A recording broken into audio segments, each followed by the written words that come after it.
July 19th, 1953. A rented car drives James Lockridge, American businessman, from Beirut, Lebanon to Tehran, Iran.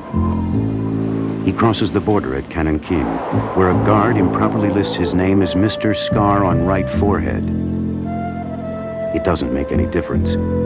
James Lockridge isn't his real name, and he's not really an American businessman. He's an agent for the CIA, America's Central Intelligence Agency. His mission? Orchestrate the CIA's first attempt to overthrow a government.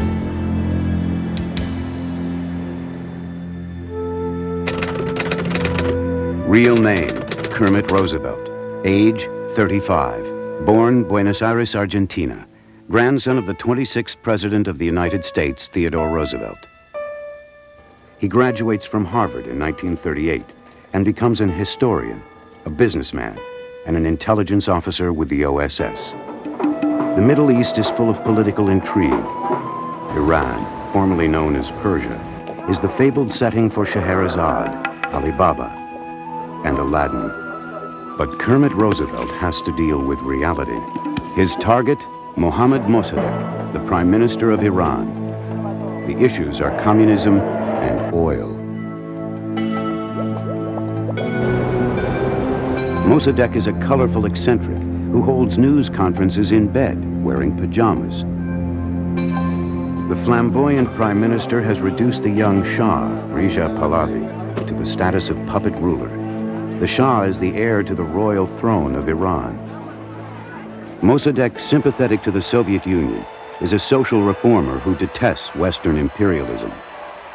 Even worse, he nationalizes the profitable Anglo-Iranian oil company. The British are livid and withdraw their technicians in protest. In Washington, President Dwight D. Eisenhower agrees to help the British overthrow Mossadegh. Operation Ajax is born. The new director of the Central Intelligence Agency is in charge. Name, Alan Welsh Dulles, age 63. A patrician and conservative, educated at Princeton. His brother, John Foster Dulles, Secretary of State for President Eisenhower. Alan Dulles ran OSS operations in Switzerland during World War II. He is a covert operations expert.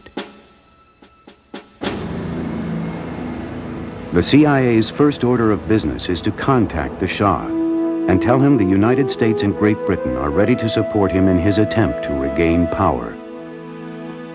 But making contact is difficult. The palace is bugged. The American agent, Kermit Roosevelt, and the Shah must meet in secret. At these clandestine meetings, they agree on a plan. Roosevelt promises Western backing. The Shah issues two royal decrees called firmans, one deposing Mossadegh, the other appointing the Shah's brother-in-law, General Fazlollah Zahedi, as Prime Minister. When the decrees are served, Mossadegh, tipped off by a double agent, ignores them. He gathers troops loyal to him and goes on the air to announce that there's a plot against him and that he is seizing absolute power. The Shah and his wife flee to Rome in exile. The U.S. State Department sends a message ordering Kermit Roosevelt to give up and get out. But a loyal friend of Roosevelt in communications delays the message, giving him another 24 hours to try again. Roosevelt believes that the people and the army will rise up against Mossadegh with the help of the CIA. Somewhere in the milling throngs hide two professional agitators, codenamed Bosco I and Bosco II. They incite peasants trucked in from the countryside, paid by the CIA.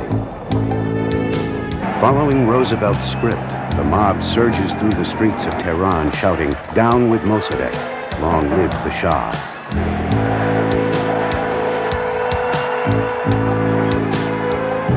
Then, at just the right moment, Roosevelt sends General Zahedi riding on top of a tank to lead the mob.